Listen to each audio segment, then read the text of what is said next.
Welcome in, Dynasty fam. Welcome to the show. Going to be talking about some takeaways and some things that you can know from week 4 that can hopefully help you guys into week 5 of your fantasy leagues. So, always we start with an honorable mention. So, we're going to be starting with Mr. Chuba Hubbard. And in this game, guys, pretty much Miles Sanders came in banged up. And Chuba Hubbard got most of the opportunity. Well, I shouldn't say most of the opportunity, but he got more opportunity than usual. He outsnaps Miles Sanders 38-32 in this one.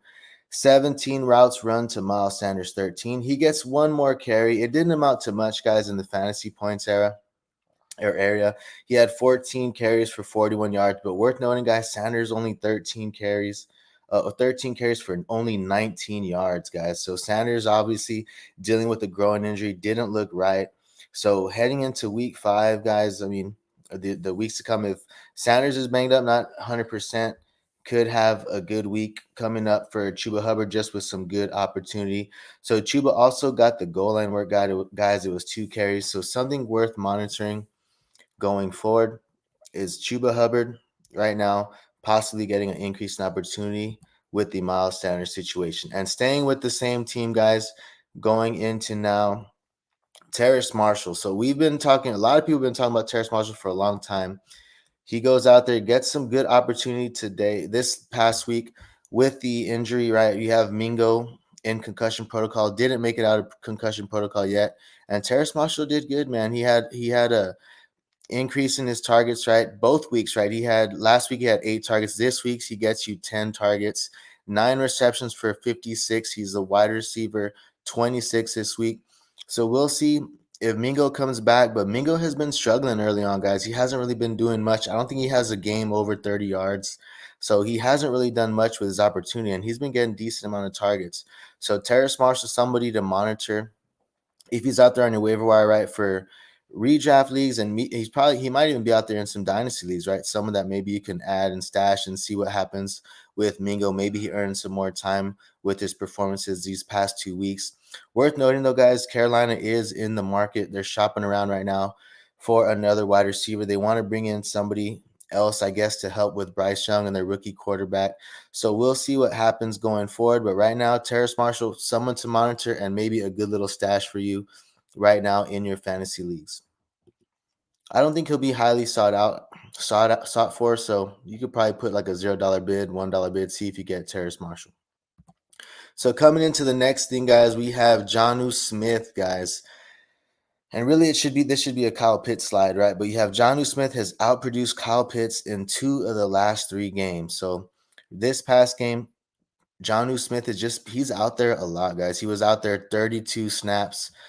Kyle Pitts out there 37 snaps.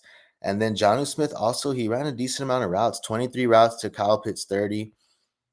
And in that, guys, Jonnu earns 6 targets. Kyle Pitts only earns 4. Jonnu outproduces him this game. And I think the other week was week 2 that he outproduced him. And last week was very similar to the usage. He was pretty much the same receptions and just a few yards shy of Kyle Pitts last week. But this week has a big week for Jonnu.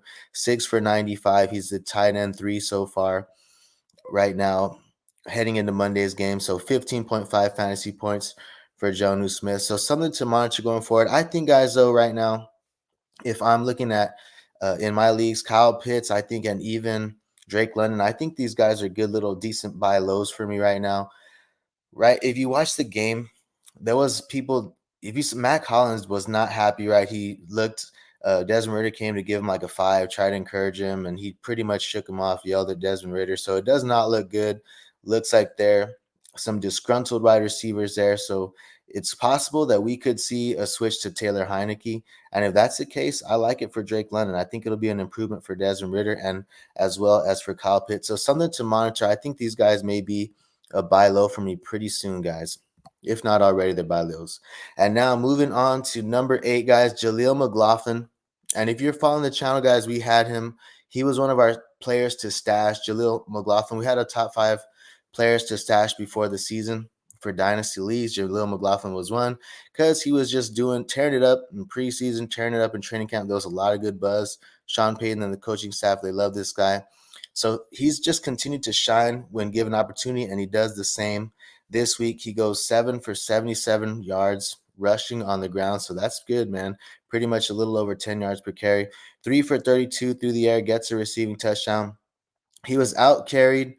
Oh, he out carried Michael Pirine, Samaje Perine, 7-6, and then the snaps were 16-22, so in P. Ryan's favor, and the routes were 8-11, also in P. Ryan's favor. But right now, Javonte has a little hip injury. We'll see if he comes back or not. But Javonte's been banged up already, right? I don't know if they'll rush him right back based on coming back from the injury that he already suffered last season. So we'll see what happens. But Jaleel McLaughlin, someone definitely, if he's out there on your dynasty leagues, and even in redraft leagues, he's definitely a good speculative add this week. Could see an increase in opportunity for the weeks to come if they were to hold out Javonte a little longer. So now, guys, moving into our number 7, and we got Michael Wilson. Big week for Michael Wilson, guys, in that Arizona Cardinals offense. He caught all 7 of his targets. He had 50-plus yards in each of the past 3 weeks, guys. So just something to monitor, right? 7 for 76 this week, gets you 2 TDs, 26 fantasy points. He's the wide receiver 6 on the week. We've heard that they're going to probably hold out Kyler Murray a couple more weeks, but Josh Dobbs, guys, has looked pretty good, man. They played the Niners, and Josh Dobbs was slinging that thing in this game. So definitely good to see. Marquise Brown as well. I think he's had like 16-plus fantasy points in each of the last 3 weeks. So this Cardinals offense is looking pretty decent right now, guys. So get yourself some Michael Wilson if he's out there on your waiver wire. So moving into our number 6, and we have Jordan Addison. And this one hurt, guys. We are Vikings fans here, but 0 fantasy points for Jordan Addison, only 2 targets. He was tied with KJ Osborne, guys. They both got 2 targets, 16 snaps. Oh, this should be routes right here. 16 routes to KJ's 20. And then you have only 19 pass attempts for Kirk Cousins, guys. So this was something that was pretty puzzling, guys. I mean, the Vikings have been throwing 44, 44, and 50. These were the pass attempts in the past 3 weeks. So I think right now, guys, definitely not panicking on KJ Osborne. Maybe it's even a buy low opportunity for us. They got KC next week, so I'm thinking that there's going to be about 40. They're going to be closer to 40 pass attempts next week playing KC, Kansas City. Zach Wilson just threw 40 pass attempts, pretty much 39 against Kansas City. So I think we'll have a big spike in pass attempts and opportunity for Jordan Addison heading into week 5. So now going into the next one, number 5, we have James Cook, guys.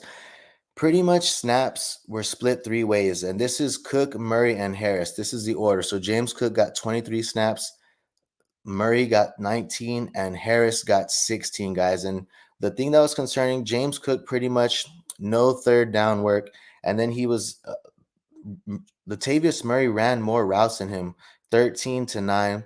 He gets 2 goal line carries, which was good. He got a goal line touchdown, a rushing touchdown, which helped him because pretty much 12 for 29 on the ground. That's not very good, right? But worth noting, guys, he only got 1 target. He's had a decrease in his targets over the past 4 weeks. Week 1, he had 6. Week 2, he had 4. Week 3, he had 3. And in this past week, only 1 target. But worth noting, guys, we have it there in asterisk. 48 yards on that reception. So this guy not going out there and getting too much routes, not getting too much opportunity in the passing game is a little bit concerning. But he had a 50-yard reception, right? So something to monitor going forward. So now moving on into our number 4. And we got Alvin Kamara, guys. AK-41 back from suspension. Right off the bat, guys, 14 targets in his first week.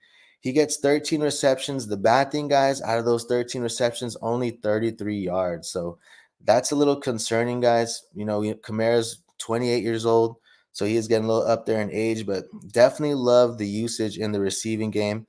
Don't like it for Olave right this week. We'll see how it pans out the next coming weeks. Goes 15 for 51 on the ground. That's pretty good, right? 51 yards on 15 carries. That's not too bad first week back. RB9 this week with 21.4 fantasy points. So something worth monitoring, guys.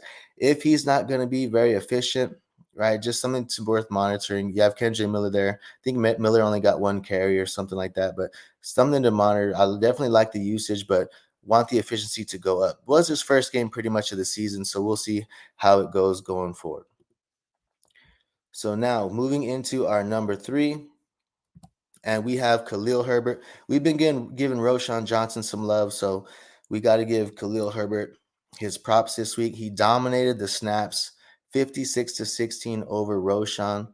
But worth noting, guys, this was the only game pretty much that the Bears have been up. So this was a positive game script for them. They were playing Denver. And so he goes 18 for 103 yards on the ground, still good. 2 receptions for 19 yards, receiving yards, and 1 TD. And he runs 26 routes to Roschon's 9. Roschon has been running more routes, right? Pretty, or really close to it. So this game, Khalil Herbert runs more routes than Roschon, 26-9. Gets majority of the early down work as well, 35-7. And then gets a majority of the third down work, 6 snaps to Roschon's 1. Then he gets 2 carries in the goal line, on the goal line to Roschon's 1. And if you're wondering, guys, all these stats are from PFF. So we got 2 more to go, guys. So if you guys are enjoying the show, guys, thank you guys for tuning in, but be sure to like and subscribe if you like fantasy football and Dynasty Fantasy Football. So moving in, guys, we got 2 left. We're going to number 2, and we have probably got to give this guy the full screen. We got David Montgomery. We said David Montgomery, 32 carries, guys, in week 4, 121 yards for 3 touchdowns, man. 3 TDs on the ground. Definitely do not like this. To see this if you are a Gibbs owner. One of the things that was the most concerning, guys, having being a Jahmyr Gibbs, right? Truth or lover, right? Like him this year for sure. But one of the things that was concerning was that he ran more routes than Gibbs in this. He ran 16 routes to Gibbs 14. So we like Montgomery. He only got 2 targets, but still worth noting, guys. He ran more routes. I think Gibbs got more targets than him in this game, but only 8 carries for Jahmyr Gibbs. So that's not too good, concerning for sure. And then pretty much, the Lions are 3-1. They're doing good, man. They were ahead most of the game this game. So not good as far as the Gibbs owner, but maybe gives us a good opportunity to buy low on Gibbs as we still believe in the talent. But Montgomery, guys, definitely a big week. The snap count was 53-28 in Montgomery's favor. So big week for David Montgomery. That's what we called him for this week. And now moving into our number 1 player, guys, yet again, he was number 1 on the slides last week. And we got Devon Achane, guys, or Achan, right? He requested that we pronounce it Achan. So Devon Achan or Achan, he outsnaps Mostert, guys. So finally, right, this week he has more snaps than Mostert, 39-28 for Achan. Then he goes 8 for 103, right, on the ground, gets 2 rushing TDs. He's the highest PFF rushing grade. He has the highest PFF rushing grade, guys, with 94.6. He's also first in yards after contact per attempt, pretty much 7 yards after contact per attempt, 6.93. And he's 6th in total rushing yards with 309 yards, despite being 38th in total attempts. I thought that was a crazy stat, guys. 6th in total rushing yards with 309, but yet he's 38th in total attempts.